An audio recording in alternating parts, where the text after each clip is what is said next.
Welcome to Mineral Projects Intel, where we dig deeper into the world of mineral projects, where we unpack the complex world of mineral projects investment, and where we make sense of the science, strategy, and sometimes the jargon behind it all. If you've ever wondered whether or how the wealth of data accumulated over the life of mature mines, or old mines that need to be revived for that matter, can be used for modern mineral resource estimation, you're in the right place. In this video, we will discuss how the risks associated with legacy data in mineral resource estimation can be effectively managed and mitigated. Rather than treating historical data as either useless or fully reliable, we'll walk through practical risk-by-risk strategies that responsible geologists and investors use to understand data limitations, reduce uncertainty, and avoid overconfidence. The first step in managing legacy data risk is to accept that old data cannot be treated the same as modern data.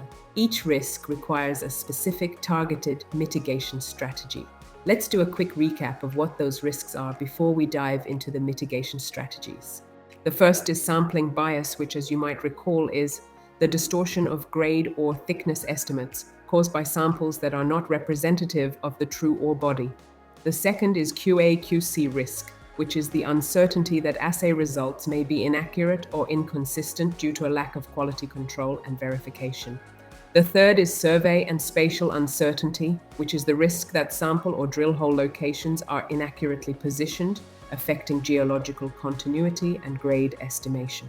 The fourth, brought on by inconsistent data standards, is the risk that data collected using different methods or protocols introduces non-geological variability into the resource estimate.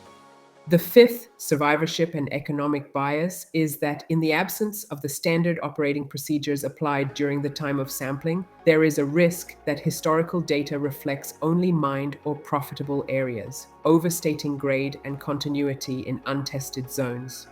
And the sixth risk that we will discuss is classification and confidence risk, is the uncertainty that the resource category may overstate the reliability of the estimate due to poor quality or unverified data.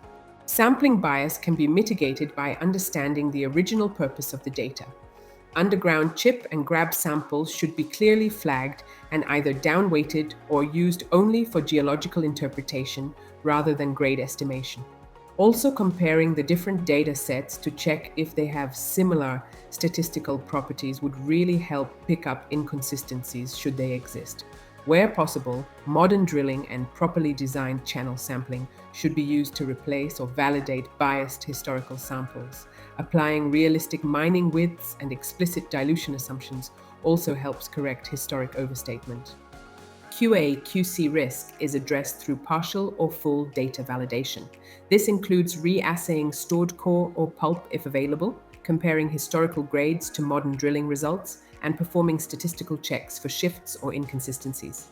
Where QA/QC cannot be demonstrated, legacy assays should be treated as lower confidence and excluded from higher classification domains. Survey and spatial uncertainty can be mitigated by auditing coordinate systems, validating historical plans, and applying conservative positional tolerances. Twin drilling from surface or accessible areas is one of the most effective ways to confirm location accuracy. In cases where verification is impossible, tighter extrapolation limits and lower confidence classifications are essential. Inconsistent data standards are best managed through strict data domaining. Data collected under different methods, time periods, or protocols should be modeled separately or carefully normalized before combination. This reduces artificial variability and prevents incompatible data from distorting grade continuity and variography. Survivorship and economic bias can be mitigated by recognizing where data coverage is uneven or economically filtered. Modern drilling should deliberately target historically undersampled or marginal areas to test continuity. Conservative assumptions should be applied when extrapolating grades beyond mined or historically profitable zones. Classification and confidence risk is managed through transparency and conservatism. Resource classification should reflect data quality and verification, not just drilling density. Where legacy data dominates, resources should generally remain in lower confidence categories until supported by modern data. Clear disclosure of limitations is critical to maintaining credibility with investors and regulators. To summarize, legacy data can support opportunity identification, but only disciplined validation and conservative modeling turn it into defensible mineral resources. Mitigation is not about eliminating risk. It's about understanding it, managing it, and reporting it honestly. If you found this useful, like, subscribe, and share for more mining insights. Because in the resource world, knowledge isn't just power, it's value. Thanks for watching.